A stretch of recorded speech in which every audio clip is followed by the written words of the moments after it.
The quantum analyzers hummed with an almost sentient anticipation. Dr. Elena Rodriguez knew she was moments away from professional annihilation, her entire career balanced on the razor's edge of scientific ridicule. The Interstellar Research Consortium's executive board was scheduled to review her research in precisely 17 minutes, a review that would undoubtedly end with her termination. Her office was a controlled chaos of holographic displays, quantum resonance maps, and half-empty coffee mugs. Scattered notes covered every available surface, each page filled with mathematical equations that seemed to dance between brilliance and madness. Elena pushed back a loose strand of hair, her dark eyes reflecting the shifting data patterns that flickered across her primary screen. The signal had first appeared 3 months ago, a quantum communication anomaly so subtle that most researchers would have dismissed it as nothing more than instrumental noise. But Elena knew noise. This was something else entirely. A transmission that existed in a state of quantum uncertainty, phasing in and out of detectability like a ghost caught between dimensions. She had sacrificed everything to understand it. Her marriage had collapsed 2 years prior, her ex-husband citing her obsessive research as the primary reason.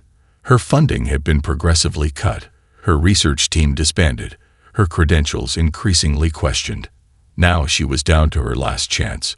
This morning's review. The quantum analyzers suddenly spiked. Elena froze. Something was different. The signal was changing. Where previous iterations had been random, almost chaotic, this sequence displayed a structured complexity that made her breath catch. Her fingers flew across the holographic interface, capturing every millisecond of data. Quantum entanglement patterns emerge, not random, but deliberately constructed. Someone, or something, was sending a message. A notification blinked in the corner of her screen. The executive review had been moved up. 15 minutes. Elena knew what this meant. The consortium wanted to terminate her research quickly, quietly. They feared what she might discover. But she also knew they had no idea how close she was to something groundbreaking. The signal continued to pulse. Each iteration was a mathematical challenge, a puzzle that seemed designed to be solved only by the most persistent and intelligent observer. It was almost as if the transmission was testing her, filtering through potential recipients with deliberate complexity. Her personal communication device chirped. Another notification from the consortium's HR department. Final review. Immediate termination of research project Quantum Horizon. She ignored it. The quantum analyzers were now producing data sets that defied conventional understanding. Fragments of information that seemed to exist simultaneously in multiple states. Communication protocols that shouldn't be possible with current technological understanding. Elena realized she was looking at something extraordinary. This wasn't just an anomalous signal. This was a message, encrypted, hidden, waiting to be understood. Her fingers moved with practiced precision, initiating backup protocols she had developed in secret. Cloud servers around the world would capture fragments of this data. If the consortium tried to erase her work, pieces would survive. Fragments of a puzzle that demanded to be solved. The door to her laboratory slid open. Dr. Marcus Emerson, her former research supervisor and now her most vocal critic, stepped inside. His tailored suit and perfectly combed gray hair spoke of institutional power. "Dr. Rodriguez," he said coldly, "the board is ready for you." Elena didn't look up. "Something's happening," she muttered, her eyes locked on the quantum analyzers. Emerson scoffed. "Your delusions end today. Years of wasted research, chasing phantoms in quantum noise. It's over." But Elena knew something he didn't. The signal was real. The message was waiting. And no matter what the consortium decided, she would uncover its secrets. The quantum analyzers continued their silent dance, data points flickering like distant stars. Each pulse a whisper of a truth waiting to be revealed. The encrypted data package arrived at precisely 300 hours, sliding through a quantum-encrypted communication channel that shouldn't technically exist. Commander Jack Nakamura's secure terminal flickered to life, the message burning through layers of military-grade security like tissue paper. Nakamura hadn't slept in 72 hours. His current residence, a minimalist apartment on the outskirts of New Singapore, was more of a tactical command center than a home. Wall-to-wall displays showed global communication networks, satellite tracking systems, and fragmented intelligence reports. A half-empty bottle of single malt whiskey sat beside a collection of military commendations that told only half his story. Discharge, discredited, dangerous. Those were the words stamped across his official military record. 10 years of exemplary service in the Quantum Threat Response Unit, culminating in a whistleblower incident that had effectively ended his career. He'd discovered something, a pattern of systematic information suppression that went far beyond typical military secrecy. The incoming message was different. Its encryption was unlike anything he'd seen in his years of specialized intelligence work. Lines of data began to resolve themselves, breaking through firewalls and security protocols that should have been impenetrable. Nakamura's augmented retinal implants processed the information faster than any standard computer, cross-referencing decades of classified documents. What emerged was a nightmare. Fragments of government communication spanning 60 years revealed a coordinated effort to suppress information about something massive, not just a cover-up, a global conspiracy that touched every major government, scientific institution, and military organization. References to something called the Eclipse Protocol appeared and disappeared like quantum ghosts, leaving behind breadcrumbs of a much larger story. Military reports from various global powers showed consistent patterns of information redaction. Scientific research grants mysteriously canceled. Entire research teams quietly disbanded. Researchers who got too close to something disappeared. A classified NSA document from 2103 caught his attention. Partial transmission. Contain an critical potential dimensional integrity BREH. Eclipse Protocol activated. Fuel supervision mandate. Nakamura's augmented systems began correlating data points. Something wasn't just being hidden. It was being actively erased from human knowledge. His communication device chirped. An anonymous message, routed through so many encrypted channels that its origin was essentially untraceable. Dr. Elena Rodriguez, Quantum Research Consortium. Last known location. Pending termination of research grant. Recommended contact. The name triggered something in Nakamura's memory. He pulled up old intelligence files, his fingers moving with practiced efficiency across holographic interfaces. Dr. Rodriguez wasn't just another researcher. Her work on quantum communication anomalies had been systematically suppressed. Her research grants cut, her professional reputation deliberately undermined. She had been getting too close to something. Something powerful people didn't want discovered. A knock at the door. Nakamura was moving before the sound finished. 2 steps to the left, hand already reaching for the quantum disruption pistol hidden beneath a stack of technical manuals. Military reflexes never truly fade. The knock came again, precise, measured, definitely not random. He activated a series of defensive protocols. Quantum scramblers engage. Communication jammers online. The entire apartment transformed into a defensive bubble that would make most surveillance systems go blind. The door opened. A woman stood there. Not tall, but with a presence that filled the entire doorway. Her eyes were the kind that suggested she'd seen things most people couldn't comprehend. She carried a briefcase that was clearly not standard issue, custom-built, quantum-shielded, capable of protecting sensitive data from almost any type of electronic interference. "Commander Jack Nakamura," she said. Not a question. "Dr. Rodriguez, I presume," he responded, weapon still half-drawn. A slight smile crossed her face. "We need to talk about what's been hidden from humanity, and we're running out of time." Behind her, the city's night skyline flickered, a digital landscape of lights and shadows, hiding its own secrets. The conspiracy was no longer just a theory. It was about to become very, very real. The abandoned particle physics research station looked like a ghost of technological ambition. Nestled in the mountains of Chile's Atacama Desert, its solar-paneled exterior gleamed incongruously against the rust-red landscape. Inside, Rodriguez and Nakamura had transformed the facility into their last bastion of hope.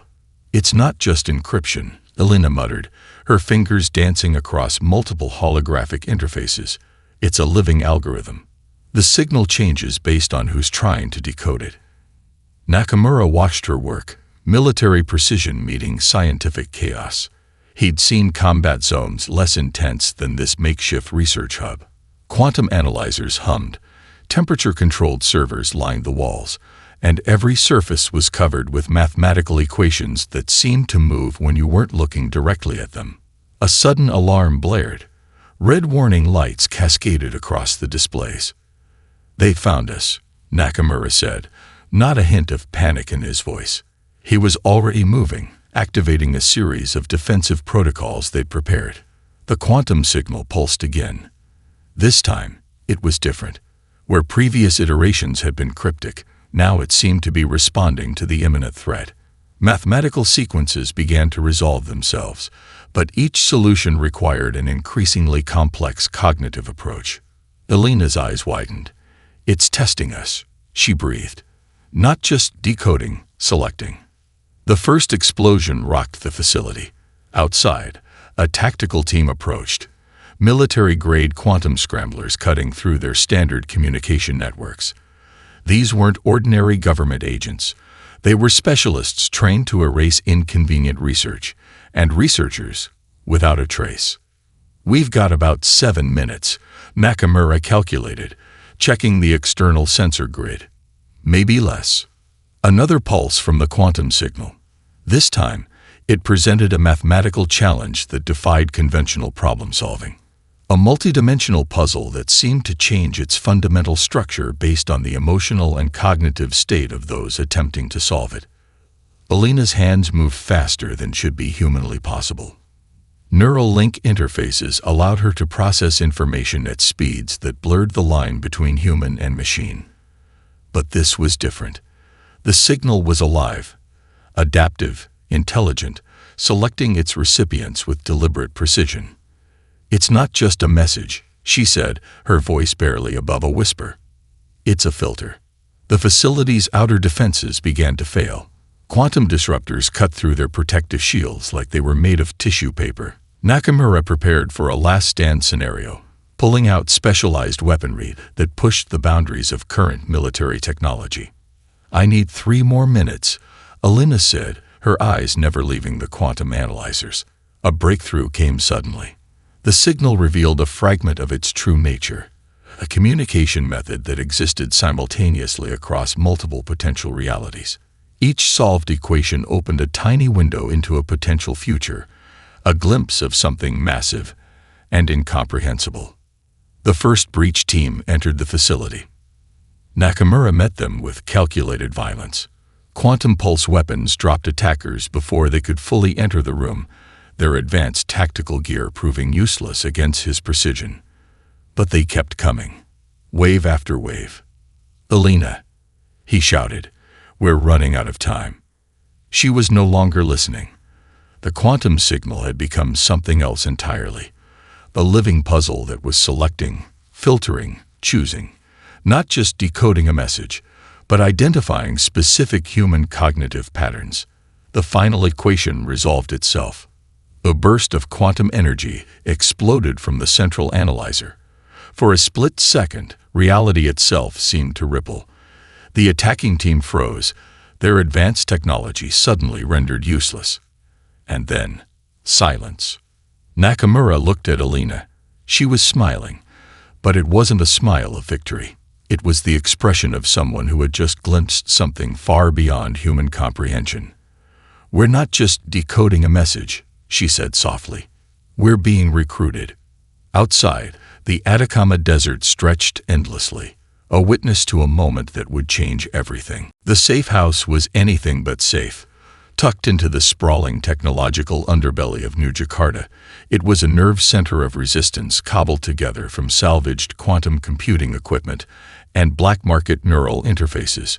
Zara Chen, a 17-year-old quantum computing prodigy, looked up from her custom-built holographic display.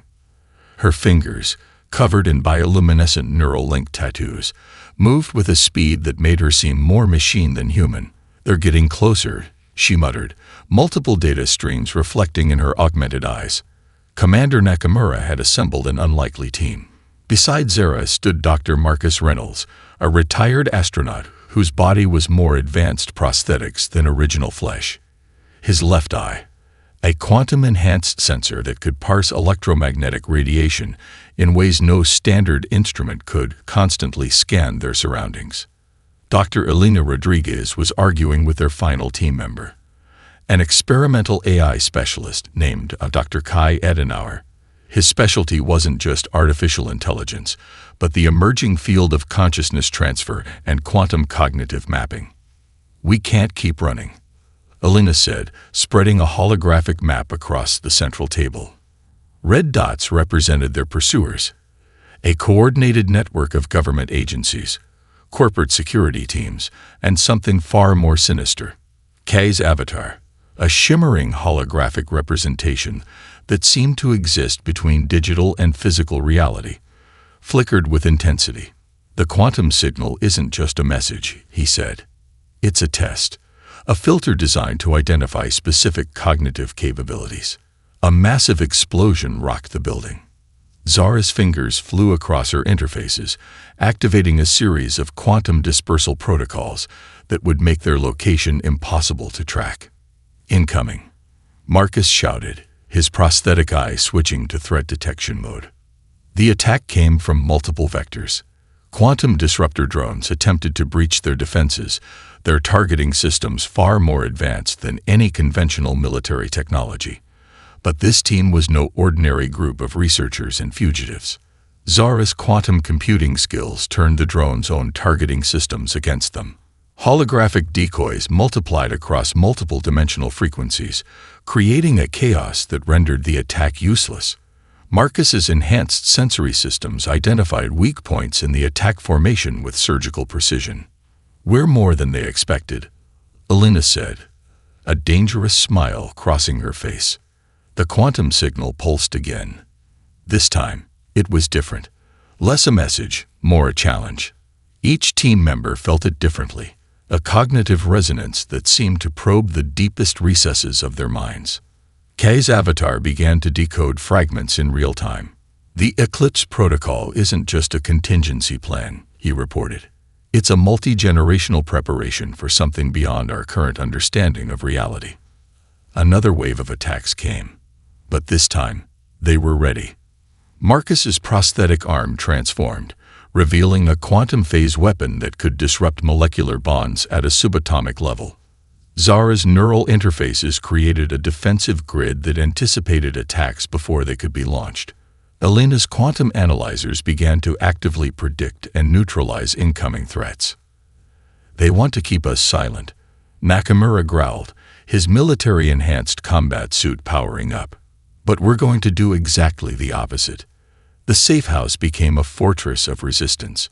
Each team member brought something unique: Zara's computational genius, Marcus's strategic experience, Kai's theoretical breakthrough, Elena's quantum insights, Nakamura's tactical precision. As the attacks intensified, something remarkable happened. The quantum signal began to resonate with their collective resistance.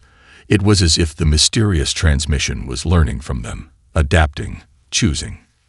"We're not just defending," Elena realized. "We're being evaluated." The final assault came with overwhelming force. Government strike teams, backed by advanced quantum disruption technology, converged on their location. But this team was no longer just running. They were fighting back. Zara's quantum computing created impossible defensive patterns. Marcus's enhanced systems tracked and neutralized threats with machine-like precision. Kai's consciousness began to interface directly with the quantum signal, creating a defensive network that defied conventional understanding. And at the center of it all, Dr. Elena Rodriguez and Commander Jack Nakamura, two individuals who had been systematically discredited, now standing at the forefront of humanity's most important resistance. The quantum signal pulsed one final time. A message of selection, of preparation, of hope. The abandoned Deep Space Observatory in the Atacama Desert was never meant to reveal such horrifying truths. Massive quantum telescopes, originally designed to peer into the farthest reaches of the universe, now pointed inward, analyzing a threat that defied every known principle of astrophysics. "It's not just an anomaly," Dr. Elena Rodriguez said, her voice barely a whisper. The holographic display showed a gravitational disturbance that looked like a cancer eating through the fabric of space-time itself. Zara Chen's fingers danced across multiple interfaces, her neural link tattoos glowing with an almost supernatural intensity. "The mathematical models are impossible," she muttered. "This isn't just a cosmic event. It's a fundamental restructuring of universal constants." Commander Jack Nakamura studied the data with a military strategist's precision. Years of quantum threat training had prepared him for extraordinary scenarios, but this was beyond anything in human experience. The gravitational anomaly wasn't just approaching, it was consuming reality itself, eating through dimensional barriers like they were tissue paper. Dr. Kai Adenauer's holographic avatar flickered, processing information at speeds that blurred the line between artificial and human intelligence. "The message we've been receiving," he said, "it's not a warning. It's a blueprint for survival." Marcus Reynolds, his prosthetic eye scanning wavelengths far beyond human perception, added a chilling observation. "This anomaly doesn't just threaten Earth. It could potentially erase human existence across multiple potential realities." The quantum signal pulsed again. But this time, it was different. No longer a mysterious transmission, it revealed itself as a complex survival protocol. A message from humanity's own future, desperately trying to prevent a cosmic catastrophe. Fragments of the transmission began to resolve. Not just data, but a comprehensive strategy for survival that transcended traditional understanding of physics, biology, and dimensional existence. "We're looking at a complete reset of universal parameters," Elena explained, her hands moving across the holographic display. Potential timelines began to map themselves, each one showing a different potential outcome of the approaching anomaly. Most were extinction events. A few, barely visible, showed a narrow path of survival. Zara's youngest team member, Aria, a quantum physics intern who had been quietly observing, finally spoke. "It's not random," she said. "The quantum signal is selecting specific cognitive patterns, humans who can think beyond linear reality." The observatory's systems began to fail. External sensors showed the gravitational anomaly was getting closer, warping the very space around the facility. Time itself seemed to become fluid, stretching and compressing in ways that defied rational understanding. "The Eclipse Protocol," Kai's avatar explained, "is more than a contingency plan. It's a multi-generational strategy developed by humans who have already witnessed this event. They're not just warning us. They're guiding us." Nakamura's military training kicked in.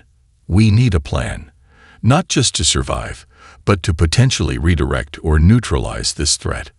The quantum telescopes captured something extraordinary.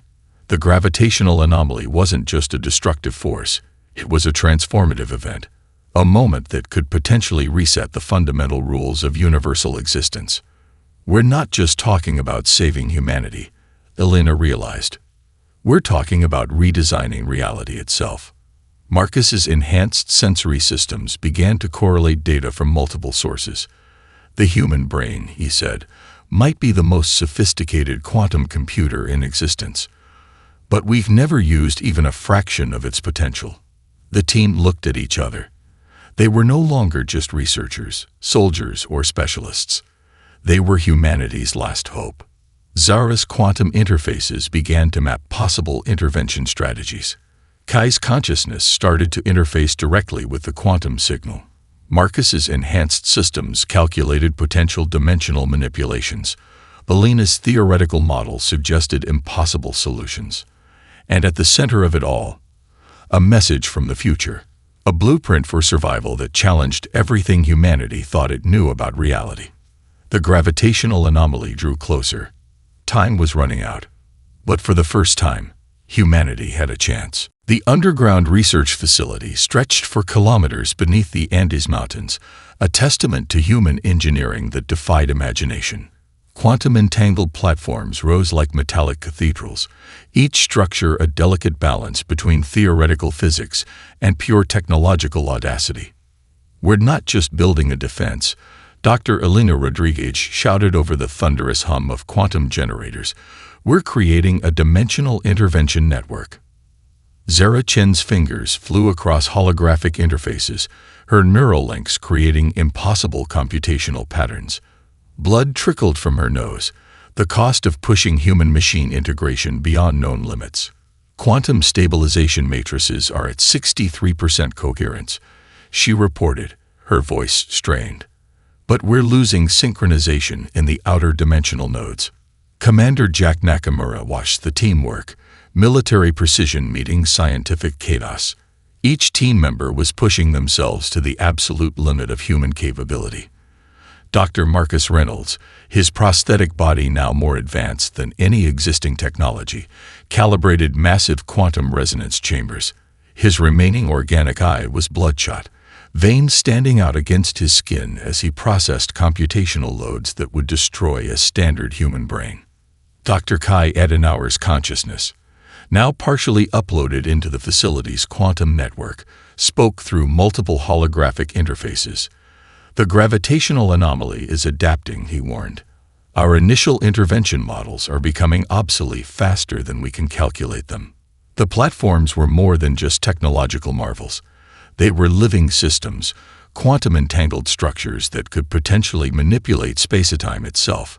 Each platform represented years of stolen research, black market technology, and breakthrough scientific insights that had been systematically suppressed by global governments. "We have one shot at this," Nakamura said, his voice cutting through the technological cacophony. "Failure means the complete erasure of human existence across multiple potential realities." Aria, the youngest member of the team, was connecting the final neural link interfaces. Her hands moved with a combination of surgical precision and raw desperation. The quantum platforms began to resonate, creating interference patterns that seemed to bend the very fabric of reality. Personal conflicts erupted as the stress pushed each team member to their psychological limits. "The dimensional stability is collapsing," Zara shouted, her neural links beginning to overload. Blood ran from her ears now, the cost of pushing human cognitive capabilities beyond their natural limits. Marcus turned, his prosthetic body moving with inhuman precision. "We need to recalibrate the outer quantum resonance nodes. If we don't, we'll create a cascade failure that could tear apart the dimensional fabric." Elena's theoretical models were breaking down. Everything they thought they knew about physics, about reality itself, was being challenged moment by moment. The quantum platforms were no longer just machines. They were becoming something else entirely. "It's alive," Kai's consciousness observed, his holographic representation flickering with an almost sentient intensity. "The intervention network is developing its own cognitive patterns." Nakamura understood the stakes. This wasn't just about survival. This was about humanity's potential to reshape the fundamental rules of universal existence. The first prototype test began. A pulse of energy erupted from the central quantum platform. For a millisecond, reality itself seemed to become fluid. Dimensional barriers rippled. Time compressed and expanded in impossible ways. Two team members collapsed. Marcus's prosthetic systems began to fail. Zara's neural links overloaded, her body going into shock. "Hold," Elena shouted. "We're close. We're so close." The quantum platforms continued their impossible dance. Mathematical equations that should have been theoretical began to take physical form. The very concept of possibility was being rewritten in real time. Kai's consciousness was transforming. No longer just an AI, but something more, a bridge between human cognition and quantum potential. "We're not just fighting," he reported, his voice resonating across multiple dimensional frequencies. "We're evolving." Another pulse. Stronger this time. The research facility shook. External sensors showed impossible readings. The gravitational anomaly was responding to their intervention, but not in any way they had predicted. As the final calibration sequence began, the team realized they were no longer just researchers or soldiers. They were humanity's last, best hope, and they were pushing the boundaries of what it meant to be human. The moment of convergence arrived with a silence more deafening than any explosion. Massive orbital platforms, constructed in absolute secrecy across multiple international and private space installations, began to align. Each platform was a marvel of human engineering, quantum-entangled systems that represented the absolute pinnacle of technological achievement. Commander Jack Nakamura watched from the central control hub, his augmented eyes tracking multiple dimensional frequencies simultaneously. Alignment sequence initiated. Dr. Elena Rodriguez called out, her voice cutting through the tension. The quantum platforms began to resonate, creating interference patterns that seemed to bend the very fabric of space-time. Zara Chen, her body now more quantum interface than human, managed the computational load that would have destroyed 1,000 standard computer systems. Neural links pulsed across her skin, creating living circuitry that processed information at speeds beyond human comprehension. Dimensional stabilization at 78%, she reported, a thin line of blood trickling from her nose. The physical cost of pushing human cognitive limits. The gravitational anomaly was no longer approaching. It was here. Dr. Marcus Reynolds, his prosthetic body integrated with the most advanced quantum systems humanity had ever created, monitored external sensors. The anomaly is adapting, he warned. It's responding to our intervention in ways we never predicted. Dr. Kai Adenauer's consciousness, now partially uploaded into the global quantum network, spoke through multiple holographic interfaces. No longer fully AI, no longer fully human, he had become something entirely new. We're not just defending, Kai observed, we're reshaping the fundamental constants of universal existence. Orbital platforms across the solar system began to activate. Each was a node in a massive quantum intervention network designed to do the impossible, redirect a cosmic event that threatened to erase human existence. The first wave of dimensional stress hit. Reality itself seemed to become fluid. Time compressed and expanded in impossible ways. Planetary sensors registered impossible readings, gravitational waves that defied every known law of physics. Hold the line, Nakamura commanded, his military training merging with the most advanced scientific strategy ever conceived. Area, the youngest member of the team, managed the critical neural link interfaces that connected human consciousness to the quantum platforms. Her hands moved with a combination of mathematical precision and raw human intuition.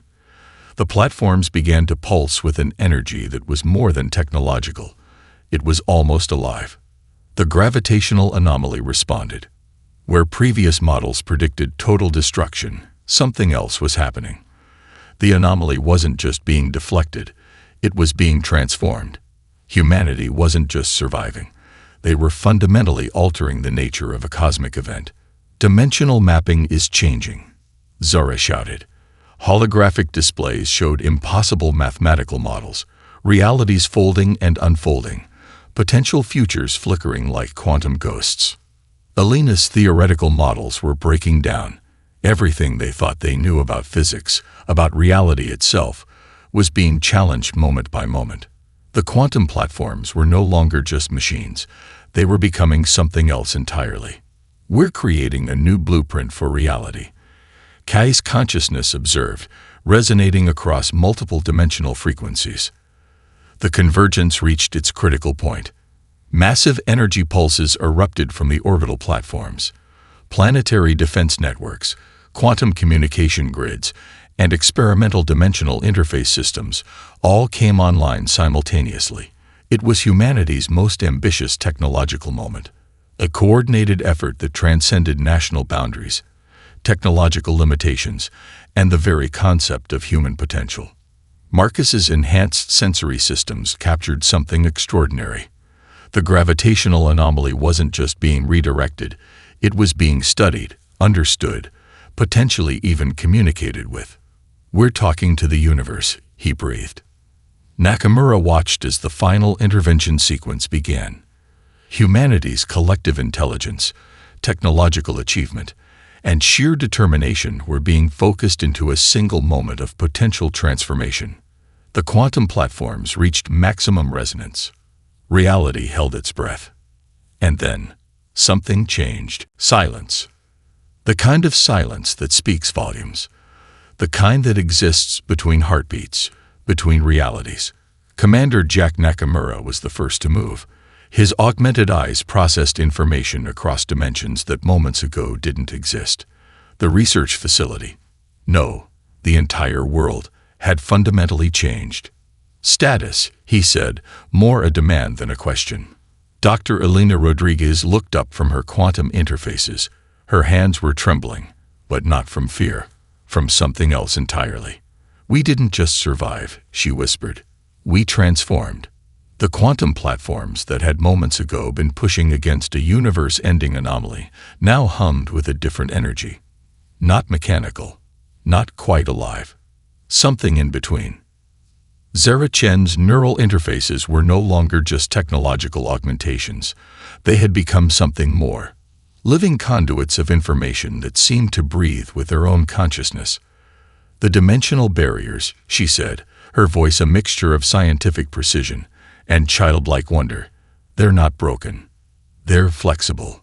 Dr. Marcus Reynolds, his prosthetic body now more advanced than any previous technological achievement, began to analyze the impossible data streams, planetary sensors, orbital networks, quantum communication grids, all showed readings that would have been considered pure science fiction moments ago. Dr. Kai Adenauer's consciousness, no longer confined to a single holographic interface, seemed to exist everywhere and nowhere simultaneously. "We've done more than redirect the anomaly," he observed, his voice resonating across multiple frequencies. "We've engaged in a dialogue with the fundamental structure of reality itself." Aria, the youngest member of the team, stood at the center of the facility. Her neural links pulsed with an energy that was part biological, part quantum, part something entirely new. She was watching something the others couldn't quite see. Potential realities flickering like quantum ghosts. The gravitational anomaly that had threatened to erase human existence was now something else entirely. Not defeated. Not destroyed. Transformed. "We're looking at a complete restructuring of universal constants," Elena explained, her hands moving across holographic displays that showed realities folding and unfolding like living mathematics. "Not just for Earth, not just for our solar system, but potentially across multiple dimensional planes." Nakamura's military training kicked in, even as he processed the impossible. "Report," he demanded. Zara's response was anything but a standard military briefing.